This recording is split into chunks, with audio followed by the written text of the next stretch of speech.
जय हिंद मेरे प्यारे विद्यार्थियों, मैं दीपक कुशवाहा जय हिंद अकेडमी में आपका स्वागत करता हूँ।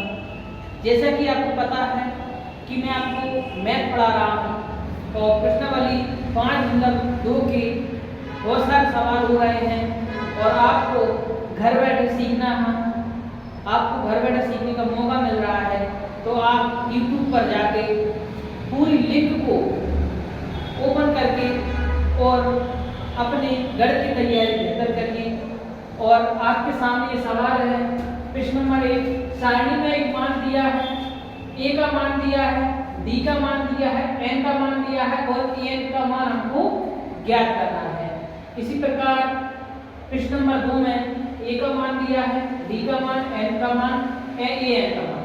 तो यहाँ पर हम पहला वाला सॉल्व करेंगे। तो पहला करेंगे हम, तो लिखेंगे हल। तो इसमें क्या क्या दिया है पहले इसको सॉल्व करते हैं। दिया है, क्या दिया है हमको पता है, ए मान है प्रथम पद, प्रथम पद दिया है 7 और सर्वांतर दिया है जिसको बोलते हैं डी, सर्वांतर दिया है डी, वो दिया है 3 और n का मान दिया है, जो n का पद होता है वो दिया है 8 और an का मान हमको ज्ञात करना है। an का मान ज्ञात करने के लिए हमारे पास बहुत अच्छा फॉर्मूला है, वो फॉर्मूला है an बराबर a धन कोष्टक में n माइनस 1d, an बराबर a धन n माइनस 1d। इसमें हम मान रखेंगे तो हमारा an का मान ज्ञात हो जाएगा। तो an का मान क्या है, कुछ नहीं है, तो an का an लिख देंगे बराबर a का मान क्या है 7 है तो 7 लिख देंगे, धन कोष्टक लगाएंगे, n का मान कितना है 8 है 8 लिख देंगे, ऋण 1, d का मान कितना है 3 है 3 लिख देंगे। फिर हम आगे बढ़ाएंगे कि n बराबर 7 धन, अब कोष्टक वाला सॉल्व करेंगे, 8 में से 1 जाएगा 7 बचेगा और ये यहाँ पर गुणा का चिन्ह लग जाएगा और 3 लिख देंगे। फिर n बराबर 7 धन 7 और 3 गुणा करेंगे, 7 ये 21 हो जाएगा। फिर हम n बराबर 21 और 7 जोड़ेंगे 28 हो जाएगा।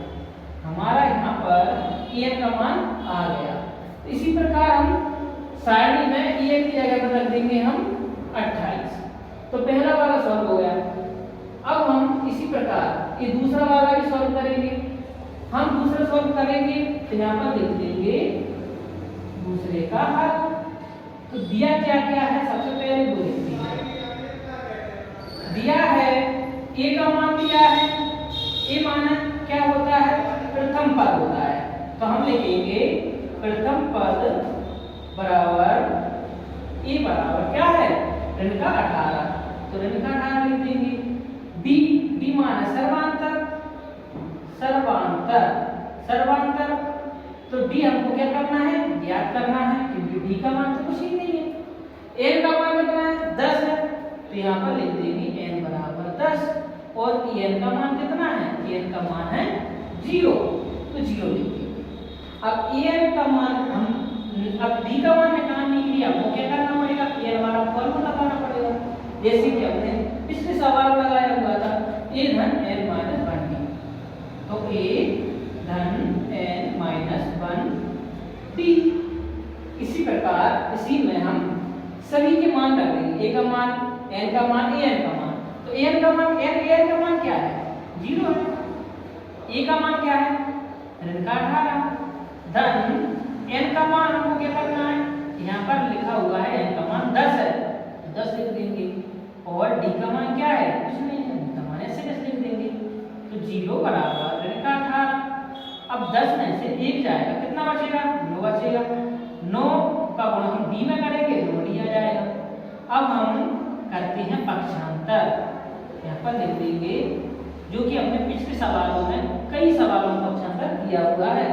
तो पक्षांतर करने पर पक्षांतर करने पर लिखते हैं तो हम यहाँ पर सॉल्व करते हैं, फिर पक्षांतर करते हैं तो क्या करते हैं, ये ऋण के 18 इधर आएंगे तो धन के 18 हो जाएंगे, तो यहाँ पर लिख देंगे 9d बराबर 18। d का मान निकालेंगे तो ये गुणांक होते हैं तो जो इधर आएंगे तो बटे में आ जाएंगे, फिर हम d का मान निकालेंगे तो 9 एकम 9 तो 18, तो d का मान आ जाएगा 2। इसको हम कोष्टक में लिख देते हैं और यहाँ पर खाली स्थान है वहां पर लिख देंगे, तो d का मान आ गया हमारा 2 और en का मान आ गया था हमारा पहले सवाल में 28। इसी प्रकार से सारणी के जो भी सवाल हैं वो इसी प्रकार से होंगे, और अगर आपने इन सवाल को समझ लिया तो आप प्रश्नावली 5.2 के पूरे सवाल कर सकते हैं। थैंक यू, जय हिंद।